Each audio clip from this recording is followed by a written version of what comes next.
Saya teringat pelajaran dulu sewaktu di kampus di negeri seberang. Di hari pertama pelajaran sejarah Amerika 101, sang dosen bercerita, J.P. Kuhn adalah pemimpin ekspedisi pelayaran bisnis pertama yang menggunakan saham sebagai pembiayaan ekspedisi timur jauh untuk mendapatkan biji pala atau nutmeg. Sehingga bertemu atau bertempur di pulau kecil yang dikuasai Inggris yang bernama Pulau Run di wilayah Ternate Tidore. Sehingga akhirnya terjadi tukar guling atau dalam bahasa bisnis yang terkenal adalah namanya swap share. Inilah deal pertama pertukaran wilayah Pulau Run milik Inggris ditukar dengan New Amsterdam di Amerika. New Amsterdam di pulau itu kemudian hari dikenal dengan nama barunya hingga sekarang dengan nama New York. Jadi kalau tidak ada Pulau Run penghasil biji pala, maka New York dan New Frontier Inggris bernama Amerika tidak akan pernah seperti sekarang ini. Kembali ke kapitalisme modern. Perjalanan Jan Pieter Soen Koen itu memerlukan biaya sangat besar. Karena itu dibuatkanlah sebuah usaha yang bernama VOC, Dutch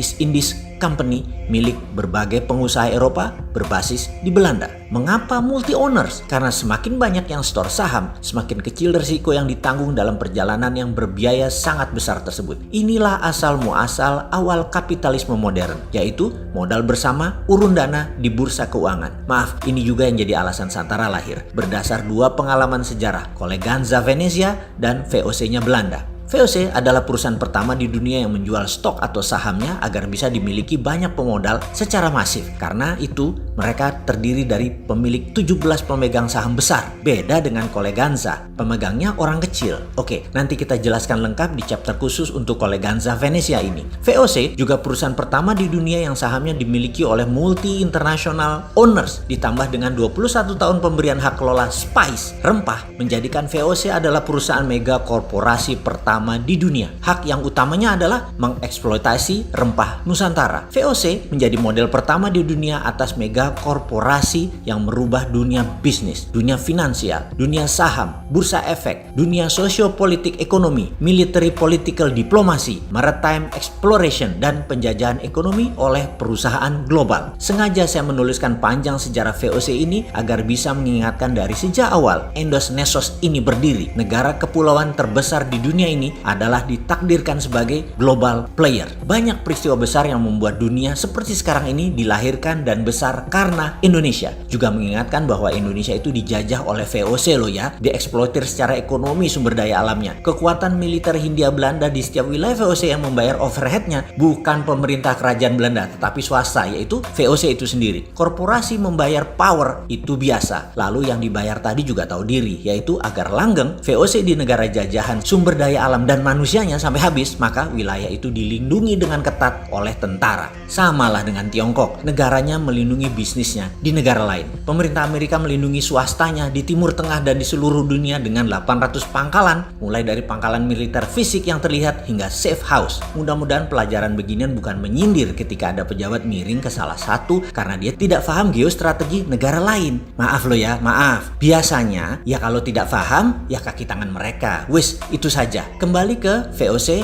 di Nusantara. Rebutan nutmeg, biji pala yang di zaman itu lebih mahal dari emas karena bisa menyembuhkan wabah penyakit yang melanda Eropa. Jadi new normal setelah wabah penyakit di Eropa secara singkat adalah Inggris dapat Amerika, Belanda dapat Indonesia. Deal bisnis yang merubah peta politik dunia. Kita lompati sebentar ke masa setelah Perang Dunia Kedua di Indonesia. Seperti tadi kita ingatkan, Indonesia memang ditakdirkan sebagai global player dan ini semua tergantung dari siapa yang mengelola negaranya. Kita semua sepakat bahwa Indonesia ada emas. Budaya logam Nusantara salah satu yang terbaik di dunia. Kesuksesan Majapahit menyatukan Nusantara dengan tanpa tumpah darah adalah menggunakan perjanjian logam. Emasnya Majapahit. Terbukti hingga saat ini ada emas di setiap kerajaan dan kasultanan di Nusantara. Kemudian syarikat dagang yang menyebarkan Islam di Nusantara, terutama tanah Jawa, menggunakan kekuatan emasnya Wali Songo. Hal inilah yang menjadikan Nusantara memeluk Islam tanpa merubah budaya karena masuknya lembut. Asli budaya Nusantara dan kita semua harus berterima kasih kepada kepada Wali Songo dan caranya mereka. Kembali ke emas, Pak Karno tahu sekali cadangan emas Nusantara ini dan di tahun 1955 sebagai dasar undangan 50 negara hadir di Indonesia dalam konferensi Asia Afrika karena Indonesia memiliki tangan di atas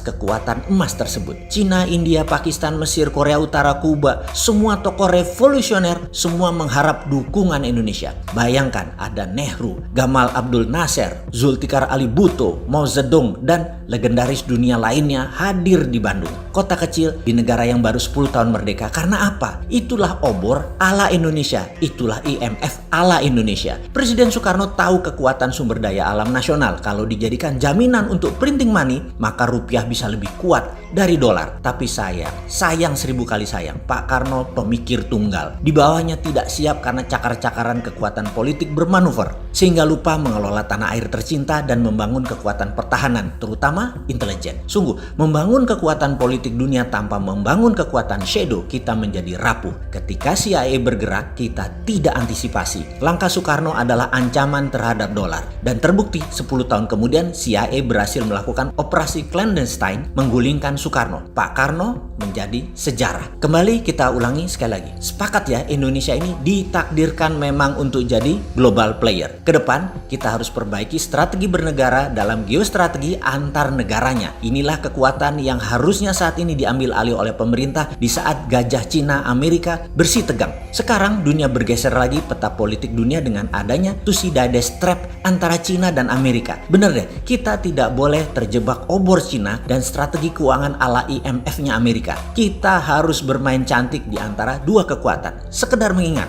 jangan miring ke Amerika, jangan miring ke Cina. Gunakan hati ke depannya di dalam berbangsa dan bernegara. Sungguh, gunakan lebih dari satu hati di dalam mengelola negara. Hati-hati.